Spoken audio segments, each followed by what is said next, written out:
Prisoners of Greed, presented by Hearts United for Animals. A volunteer from Hearts United for Animals was in Kansas picking up dogs who were being thrown away by a puppy mill. She frantically called the shelter from her car phone. She said she was on her way back to the shelter and she had a dog she thought would die in her arms. The shelter alerted their vet to stand by for an emergency. As the vet worked on the little white dog, Linda asked if there was any hope. And the vet said there was a little hope, and so the little white dog became Hope. This is Hope after 2 weeks. She is a Maltese who had lost all of her long white hair due to malnutrition. Every bone in her body could be seen through her translucent skin. All of her teeth were rotten, and infection had racked her body. She was near death. Hope is a symbol of the hundreds of thousands of dogs who are suffering in puppy mills across the country. What is a puppy mill? If you looked the word up in the dictionary, you would not find a listing. There is no standard definition of the word puppy mill. If you searched the word puppy mills on the internet, you would find hundreds of opinions. We define a puppy mill as a commercial breeding facility that seeks to maximize profits by reducing costs. Puppy mills are distinguished by the inhumane conditions and the constant breeding of unhealthy and genetically defective dogs solely for profit. Quality breeders focus on healthy puppies, not profit. Quality breeders never sell their puppies to pet stores. Over 500,000 puppies are born each year in commercial kennels. There are over 4,000 federally licensed kennels in the United States. The puppy industry in Missouri is estimated to be worth $40 million a year. The puppy industry in Lancaster County, Pennsylvania is valued at $4 million a year. There are 7 states that are known as puppy mill states because they have the majority of puppy mills in the country. They are Missouri, Kansas, Iowa, Nebraska, Arkansas, Oklahoma, and Pennsylvania. The dogs are kept in small wire cages for their entire lives. They're almost never allowed out. They never touch solid ground. They never run in the grass. They never play. They never have a toy or a soft bed, and they're never loved. Because the cages have wire bottoms, the dogs often get their legs or their feet caught in the wires. In their struggle to free themselves, their legs or their feet can be cut off by the wire of the cage. Very often there is no heat or air conditioning in a puppy mill. The dogs freeze in the winter and die of heat stroke in the summer. Puppies cook on the wires of the cages in the summer.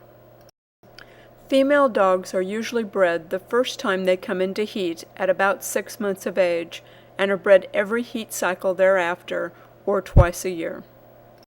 They are bred over and over again until their bodies wear out.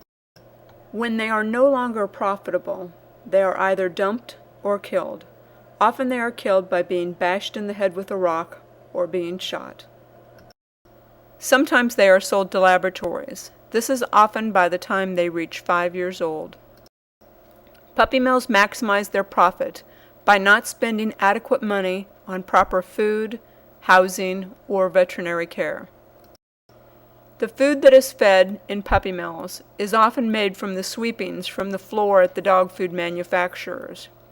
It is so devoid of nutritional value that the dog's teeth rot at early ages. Puppies are taken from their mothers when they are 5 to 8 weeks old and sold to brokers who pack them in crates for resale to pet stores all over the country. The puppies are shipped by truck or plane, often in filthy conditions and often without adequate food, water, ventilation, or shelter. The conditions at commercial kennels vary dramatically, from dilapidated, dangerous, filthy, horrid places to clean but austere. But there is one thing that all of the dogs will agree on. They are all prisons. This is BJ Kennel in Missouri. The dogs at this kennel were sold at auction. It was located in the Midwest. There was no heat or air conditioning, despite the fact that temperatures ranged from below zero in the winter to well over 100 degrees in the summer. The owner readily volunteered that there were not many puppies for sale at the auction because they had cooked on the wires in the summertime. This means that during the summer heat in Missouri, the puppies died of heat exhaustion on the wires of the cages. One dog sold at auction that day was a 12-week-old Maltese who only had 3 legs because one of his legs had been ripped off in the wires of the cage. The owner of the kennel encouraged bids on this puppy by saying that he didn't need 4 legs to be able to breed. This is the Carr Swain Kennel located in Lancaster County, Pennsylvania. There were 2 locations for this kennel. At this old stone barn, there was no heat, no air conditioning, and no ventilation. There was also no light. They had boarded up the only windows, so the dogs were in total darkness. When the door was opened, the putrid odor billowed out like a steam engine. The second location was a dilapidated old barn with the windows broken out. 69 dogs were removed from these facilities. The owners were charged with cruelty to animals and agreed to a plea bargain that included giving up the dogs. This is the Snyder Kennel in Nebraska. The owners abandoned the dogs with only horse food to eat. The dogs in this kennel had been debarked, probably by ramming a metal rod down their throat and hitting it with a hammer to rupture their vocal cords. The owners were charged with cruelty to animals and were convicted. The dogs were permanently removed from their custody. The dogs who have been imprisoned in the puppy mills suffer greatly. In our experience, they are filthy and matted. They've lost legs or feet to the wires of the kennels. They have significant untreated medical conditions, rotten teeth, genetic defects, injuries, and are psychologically destroyed. Hartley looked at humans with hatred when he was rescued from a mill. A year later, in his new home, he won a Canine Good Citizenship Award. The mats in Mercy's fur created a solid shell of a cocoon around his body. Under the mats were oozing sores. The hair that Carmel had left was covered with mats. The rest of her hair had fallen out from fleas and infections. Carmel didn't realize how terrible she looked. She thought she was a princess. Barney was so covered with mats that he could not see when he was rescued. Look at Barney today. These dogs are no different than the dogs in our homes. Kyla was dumped in the country when the puppy mill was finished with her. Her hair had to be completely shaved off to get rid of the mats. And look at her today, as happy as your dogs. Burton is such a handsome boy that you almost don't notice that he doesn't have his back right leg. It was cut off by the wires in the cage. Amber was malnourished, her hair was falling out, and her teeth were rotten. Her right front left leg jutted out at an angle from the elbow. It had been broken when it was caught in the wires of the cage, and she never received any veterinary care. After months of care and orthopedic surgery, Amber now has the life that she deserves. Dogs frequently suffer from serious medical conditions and receive no care. April had a hernia that was so large her internal organs had dropped down into the hernia sac. Harmony, a small pug, had a hernia the size of a grapefruit. This bulldog had an eye condition that could have been treated. But because he received no medical care, he went blind from infection. Dogs as young as a year old already suffer from rotten teeth. Story's teeth were so rotten that they became abscessed and sent infection across his face and into his eye. He also lost one of his feet to the wires of the cage. Bandy's teeth were so rotten that infection had dissolved his jaw. He had to have a steel plate surgically inserted into his jaw to hold the pieces together. Since he had no teeth, his tongue hung out all the time. Whitney has a genetic defect that left her blind in one eye. This would have been passed on to her puppies, but it didn't stop the kennel owner from breeding her when she was only 6 months old. Dinah lost almost all of her teeth to decay, so her tongue hung out all the time. Her ear had been chewed off by a cage mate. Her leg was disjointed from having been caught in the cage wires. The dogs are trapped in cages with other dogs and cannot get away if there is a fight. The bulldog in this picture is lying down because he's dead. Barry was so psychologically damaged by years of captivity in a small cage and abuse that his head was cocked to the left and he went around in circles constantly. Lacey was so psychologically damaged by the 9 years she spent imprisoned that she sat and barked at the wall for hours.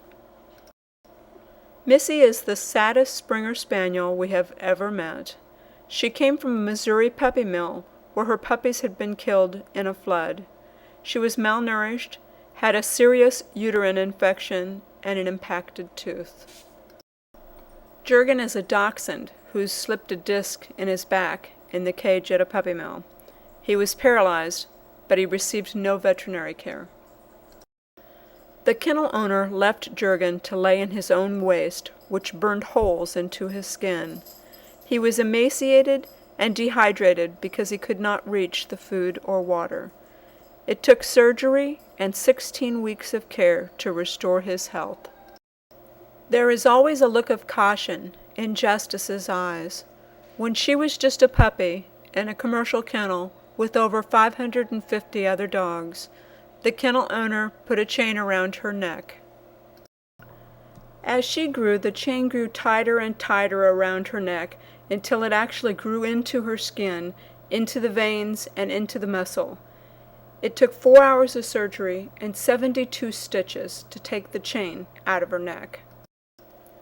The kennel owner only had one arm himself, so he carried the dogs by one of their front legs. Many of the dogs who were rescued from this kennel had shoulder and leg injuries. Derry's jaw was broken when a metal pipe was shoved down her throat to rupture her vocal cords. This is a popular method of debarking dogs that has been promoted at kennel auctions throughout the Midwest. Derry had to have surgery to wire her jaw shut. She was fed through a tube inserted in her stomach for 6 weeks. Cassidy's larynx was permanently damaged when he was debarked. His leg jutted out at an angle because it was caught in the wires of the cage, and he never received any medical care. Coventry bled to death when her jaw split after she was debarked.